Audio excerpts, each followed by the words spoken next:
Let's get started. Welcome, everyone. Welcome to the Qrvey webinar. 2025 is the year of multi-tenant analytics. We're so glad that you could join us today, and we look forward to getting this show on the road. Today, we're going to talk about, first of all, why SaaS companies have different needs for analytics. Our presenter, David Abramson, our Chief Technology Officer at Qrvey, will also share the blueprint for multi-tenant analytics success. And this is based on the work that we've been doing with our clients. And lastly, we'll also talk about the path to monetizing your multi-tenant analytics. So let me first introduce David Abramson. He is the CTO here at Qrvey.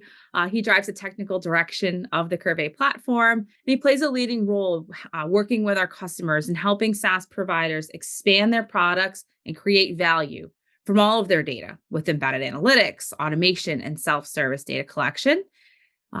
David has over 20 years experience in full lifecycle product development and management, from product inception all the way through general availability. And he works with clients to help shepherd data-driven custom applications, analytics, and business intelligence products to market. So without further ado, welcome, David. Take it over. Perfect. Thanks. And welcome, everybody. Thanks for joining us on today's webinar. I'm really excited to start talking about your analytics journey for 2025.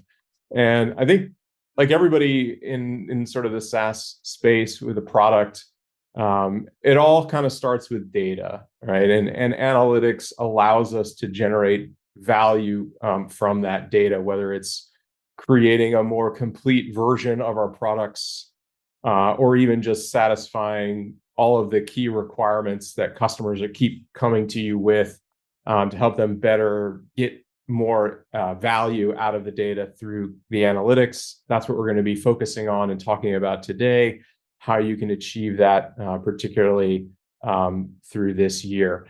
And of course, as a SaaS company, there's a lot of pressures to delivering product, and in order to stay competitive and to keep customers happy, you need to be able to do things quickly, and you need to be able to react very, very fast when it comes to market trends, or particularly when it comes to customer demands and customer needs and requirements. On the analytics side of things, obviously the data picture isn't slowing down anytime soon. Data is growing even more at an exponential rate than it ever has in the past.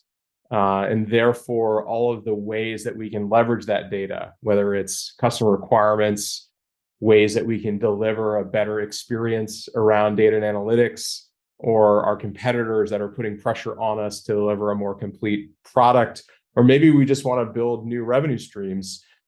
We have to do that quickly, and we have to be able to get these capabilities and new features out to the market really as fast as possible to stay competitive and to grow as a SaaS business. So I don't think saying why we need to invest in analytics is anything new, but obviously there's a lot of opportunities that analytics can create for us as SaaS companies.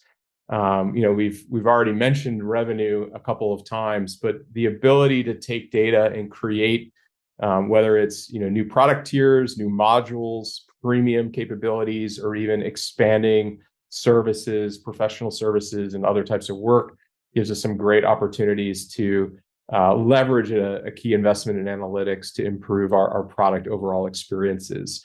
And of course, we've talked about things like the competitive pressures from the outside, whether it's customer competition or other products or market forces driving us, being able to take data and invest in an analytics use case that allows us to differentiate our product.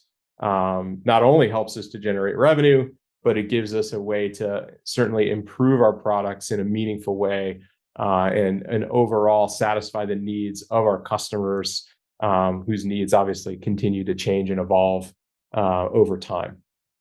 Now, with analytics, a lot of times you think, hey, this is about getting reports in the hands of users or data in the hands of users, but it goes well beyond that when it comes to satisfying the needs of complicated SaaS multi-tenant application environments.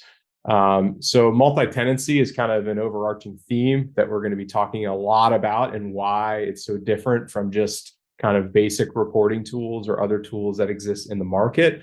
And that's because, tenants or customers have their own unique requirements and needs, whether it's security related or data related, being able to take into account all of their different data requirements and data structures and data needs.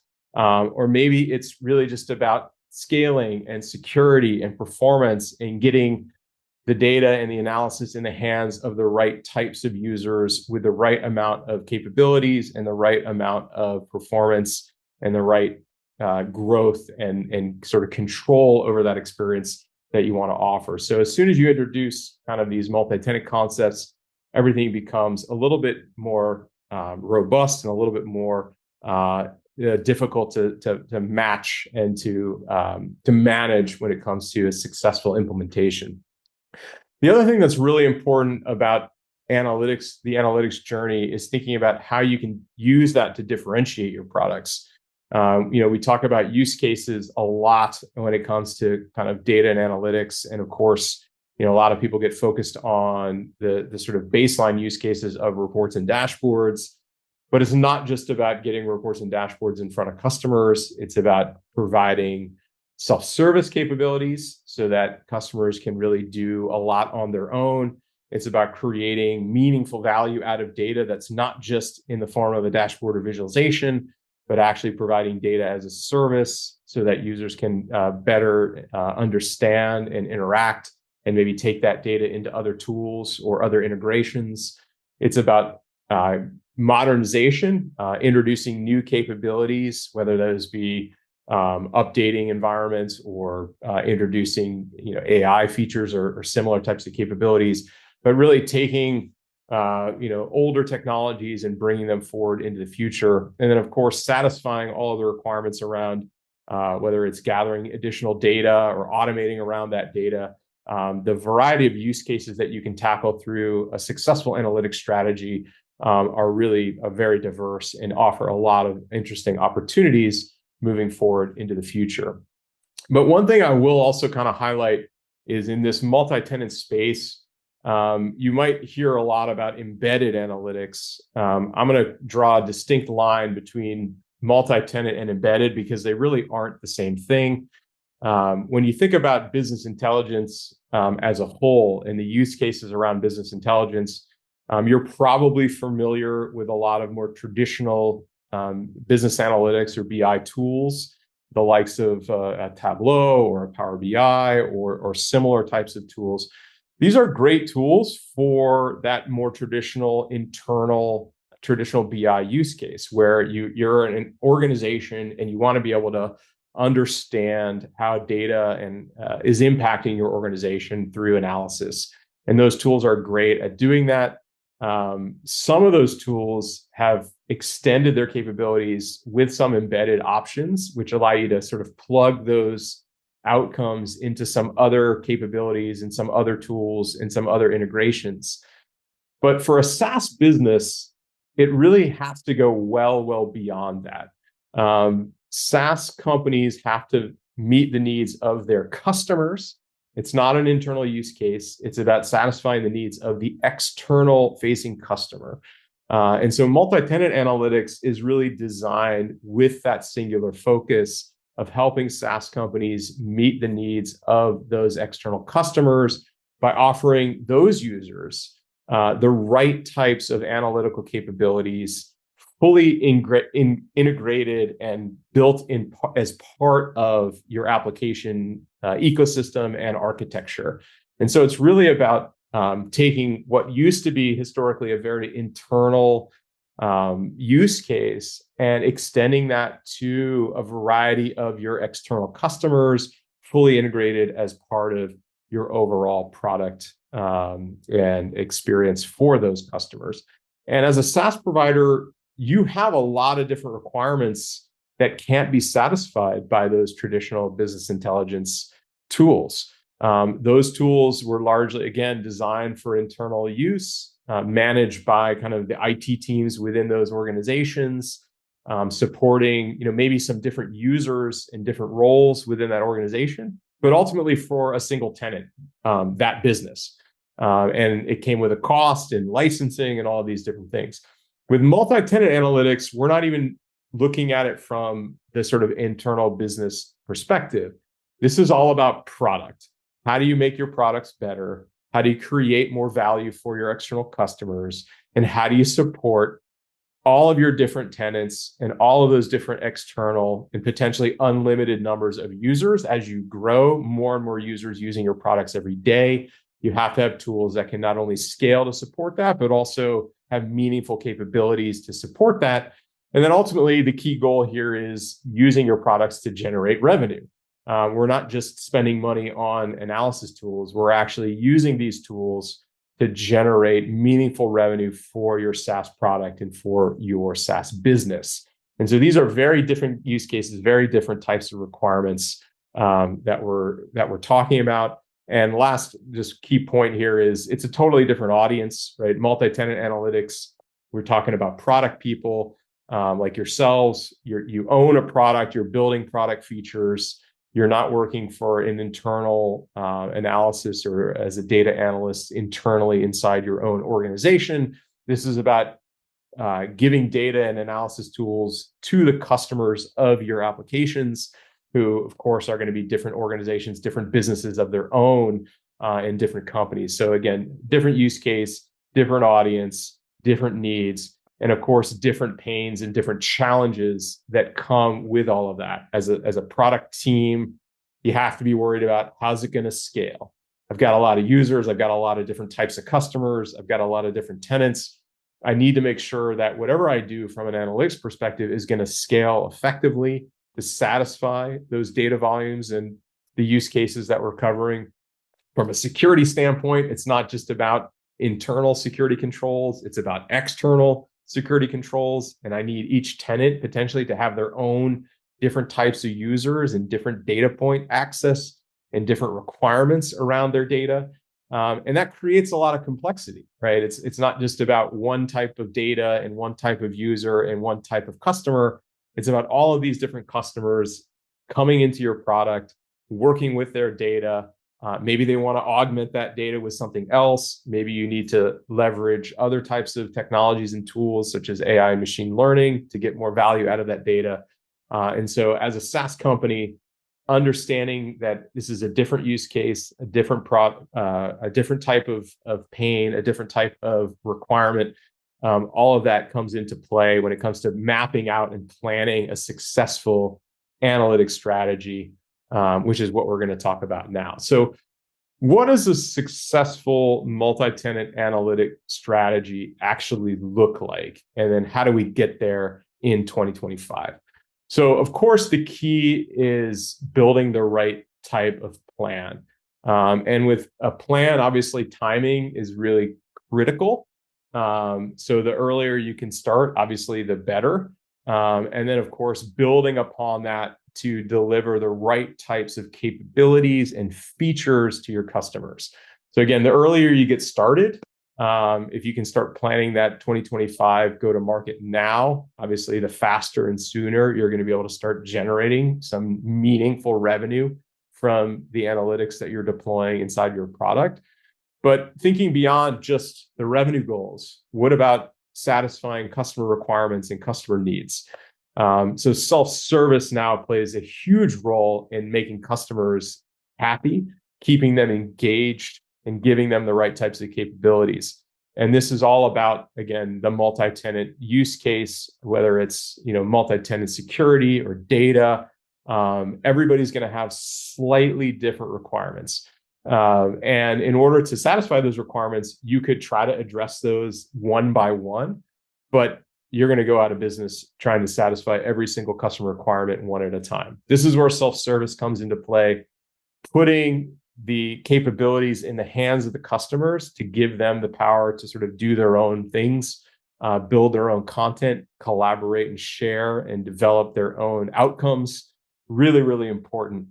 Last thing I'll also mention is we're in a time starting now where technology is rapidly evolving, particularly around how users engage with data. More and more people are starting to work with whether it's Gen AI services or tools to wrap their heads around how the data makes sense and is meaningful. And as the data continues to grow and evolve, the demands coming from end users for those same types of capabilities are going to continue to build and be part of what you need to do to deliver a successful set of outcomes to your customers. So all of this, keeping in mind, starts your plan to delivering success in 2025. Now, this is just kind of an example of a path to that timeline and how you can deliver a successful analytics project over the next several months. Obviously, everything starts with kind of the proof of concept. So what do you need to do to sort of build consensus, internal stakeholders, to bringing an onboard model that makes sense for not only your team internally, but for your external customers, to launching that MVP. Now, what you'll notice about this timeline is we're talking about weeks, not months or years. And so in order to be very successful in 2025, you can actually get started really, really quickly and be generating meaningful revenue, as early as, at this point, we could say as early as Q1 in 2025, given that in a lot of cases, you can get to launch, at least of an MVP, with maybe a limited tenant rollout in just a few weeks. And so the idea here is, where do you want to get to? And then how do you build the right steps to get there successfully for your 2025 analytics roadmap plan? Well, one of the keys that we found to be incredibly important is what we like to refer to as a phased delivery. So how do you figure out what features get wrapped into which phases and then get launched out to customers? So, there's a POC phase, which I mentioned, which is all about deciding how to create and build the initial consensus around the baseline capabilities and what you're trying to achieve when it comes to successful analytic outputs for your customers. And then what's kind of the minimally viable set of outcomes that you need to deliver that first version, that MVP. And as part of this, obviously, feedback is going to be really, really important. And so being able to create meaningful demo assets and then generating meaningful feedback, both from internal stakeholders and external customer stakeholders, is going to help you map those correct phases for that delivery. And ultimately, one of the goals that we like to shoot for is getting to that full self-service experience. So those future phases beyond that POC and MVP has to have those defining features, whether it's a self-service feature or whether it's an automation feature or whether it's an AI or Gen AI feature. They should be incrementally adding those defining components and modules and value, and should be significantly less time to develop than your original MVP phase, and is actually going to give you new opportunities to get better capabilities in front of your customers and maybe even add additional new revenue streams as part of those future steps and future phases that you're going to be building out as part of your analytics offering.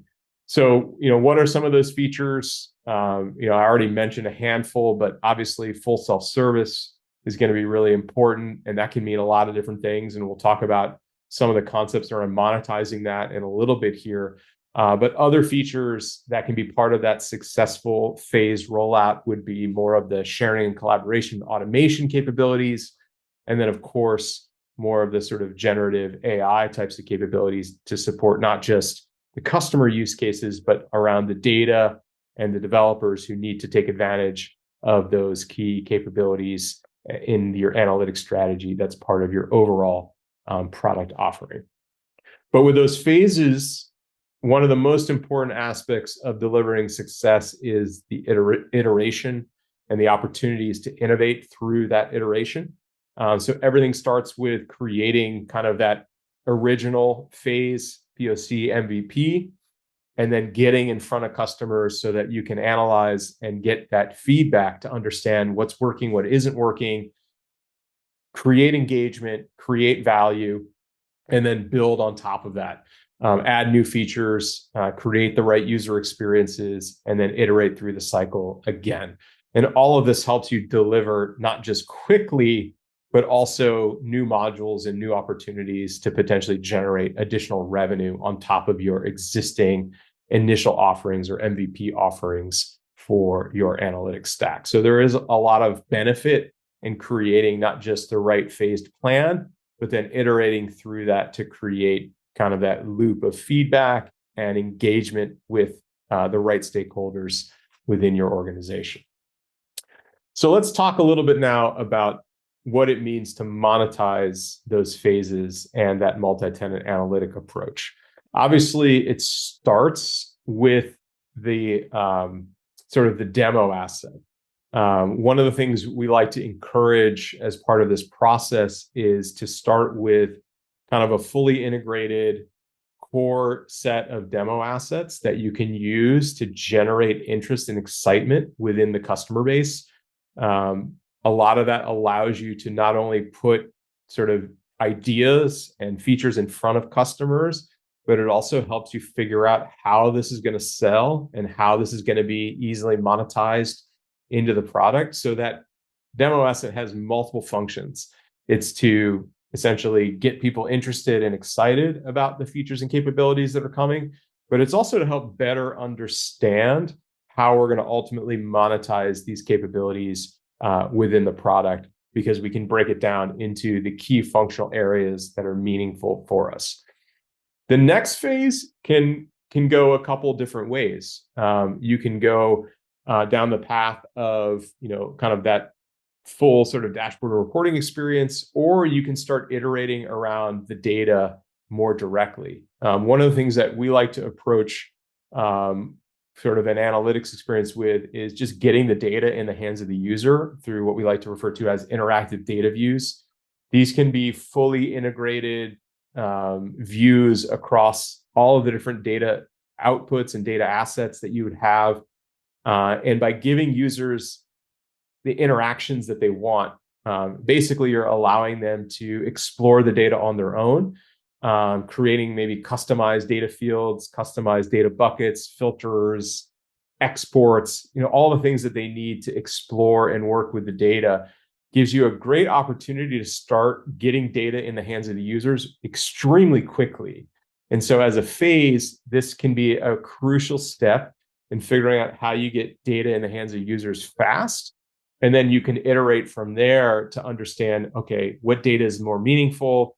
What data can I further add value through monetization? What data can I add value through things like the dashboard and visual output use cases, which can then be more of the phase 3 process, right? Take the data that's most valuable and create that baseline set of visual outcomes that users can also further customize, but it gives them the right types of functionality, drilling, filtering, going from dashboard to dashboard, connecting the dots, creating exports, adding maybe some of their own visuals on top of the dashboard UIs. All of these add incremental value to the data and to the analytics experience that you can offer to your customers, and make a great opportunity for an additional phase of module that you can offer to your customers as part of the analytics experience within your product system. Phase 4 here, I've talked about this concept of full self-service. So what we're talking about here is really giving the power to the customer to basically do what they need to do within the environment. So again, when it comes to the overall picture of your analytics value within your product, you want to make sure users stay engaged. You want to make sure that they're getting access to the data that they want. And you want to make sure that they're not just taking that data and going somewhere else and using it in some other types of tools, because the longer they stay in your product, obviously, the more value you're bringing to them, and the more opportunities now exist for additional modules and additional capabilities and features. So what does full self-service enable? Well, it allows customers to create their own content. It allows them to build their own custom dashboards and data visualizations.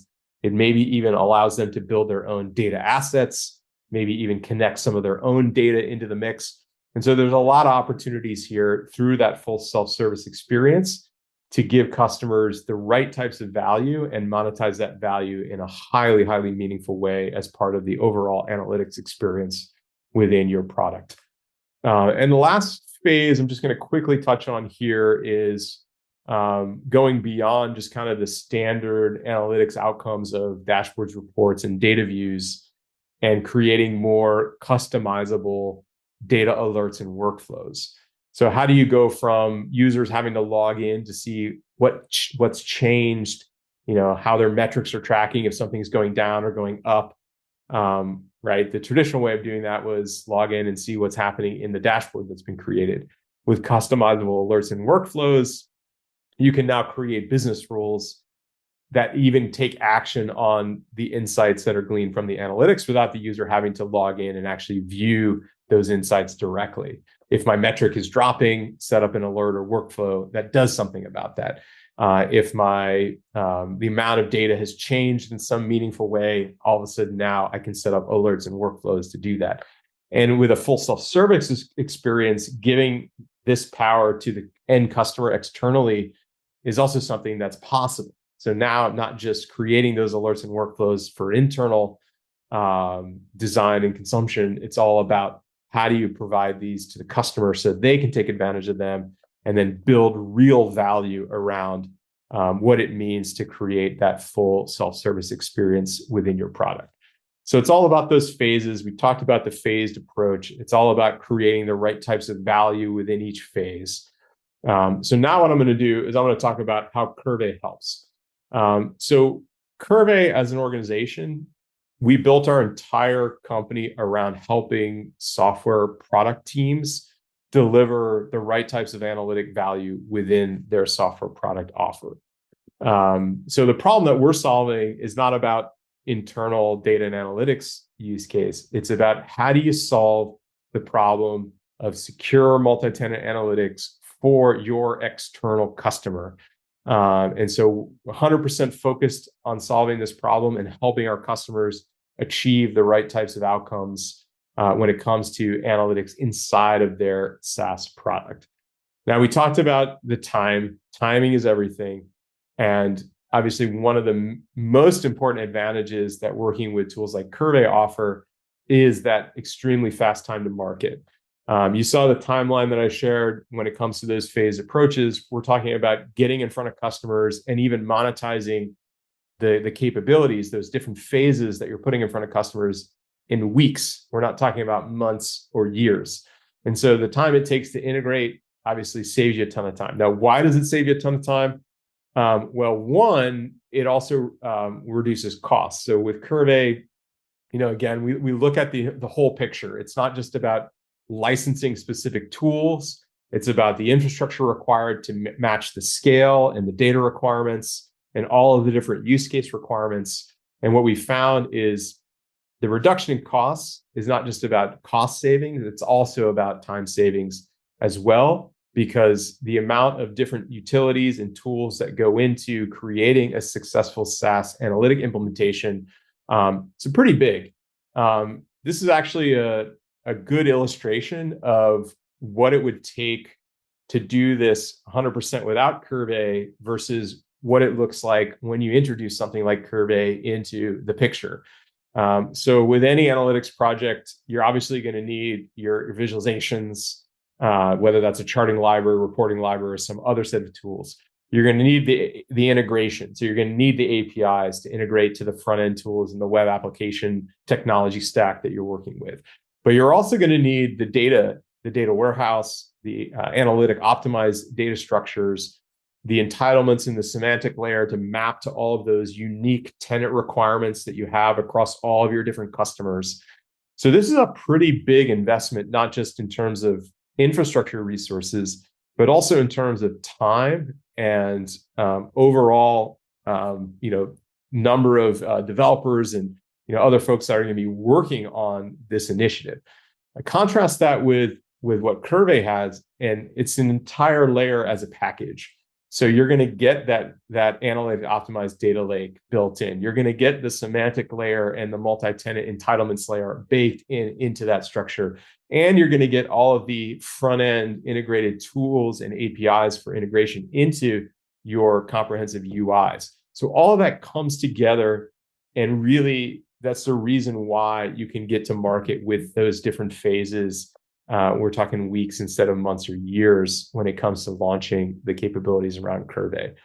The other really kind of driver for success with a true multi-tenant solution is the fact that the technology stack around Qrvey is a fully deployed solution. We don't host this for our customers. You're not sending data externally. You're not sending all of your tenant logic and security and all the user information somewhere else. It's all fully integrated. It's deployed into your stack. It matches your release cycle. It matches your software development life cycle. And so the fact that it is deployed and running in your own environment gives you not just the flexibility, but the comfort of knowing that it's completely integrated and scalable inside of your existing product solutions and becomes part of your overall product offering that you can then decide how you're going to roll that out, update it, manage it, and deliver it seamlessly to your customers. And that analytics layer is complete. Like I said, it does contain all of those tools for managing data coming from any different types of data structures and sources. It has all of the built-in logic for handling the tenant rules, the semantic logic for managing, different tenant information and different tenant security layers. It has all of the APIs and JavaScript and front-end tools to integrate directly into your application frameworks. And so all that's baked into what you get with the package for delivering a successful analytics project through Qrvey. So all of this packaged up together helps you achieve all of those different phased rollouts and outputs when it comes to successful analytics story. And the way it works is it's fully modular, right? So all of the technology in Qrvey offers the ability to modularize and put it in front of customers in a meaningful way. So it's all designed to be fully external facing, fully modular, so you can craft the right types of phased rollouts for your customers that make sense, not just for customer use cases and feature sets, but for creating the right types of monetization strategies around the data, the dashboards, the UI, the visualizations, the automation capabilities, the actionable tools in the analytics stack. All of that gives you that ability to craft the exact right types of phased approach and the right types of modules that you can easily monetize for your customers in the external facing analytics experience. And I'm just going to kind of wrap it up here with self-service being kind of the key. So when you create the right type of self-service experience, it helps you deploy not just a stickier product, but to create the right types of tenant-specific value for your customers within their application experience of your overall product UI. So it's all about getting to that end goal of kind of the full self-service experience for analytics for end users within your application UIs. All right. So I'm just going to end here now, talk a little bit about what we feel are some great next steps for launching your analytics journey to get started for 2025. So if you want to learn a little bit more about working with Qrvey, we encourage you to sign up for a custom demo. As part of that, we're offering some really great opportunities. One is a free analytics assessment where our experts will actually go in and review what sorts of capabilities you might have today and provide a set of recommendations for where we see you can add value and build additional capabilities into your analytic offering inside of your product. Or the other opportunity is to engage with us on a free roadmap guide for analytics. This is all about understanding what are the right phased modules that you can roll out. How do you build out the right plan for future features? And how do you then map that to the appropriate types of timelines and launch planning? So two great opportunities to engage with the Qrvey team. And we encourage you to get started as quickly as possible, because the sooner you can start engaging with your customers on the analytics front, the sooner not only you can continue to satisfy their requirements, but also start understanding opportunities for monetization around analytics within your overall product offering. All right. So thanks again, everyone, for participating in today's webinar. Reach out, find us online, and let us know how we can assist you in your analytic journey.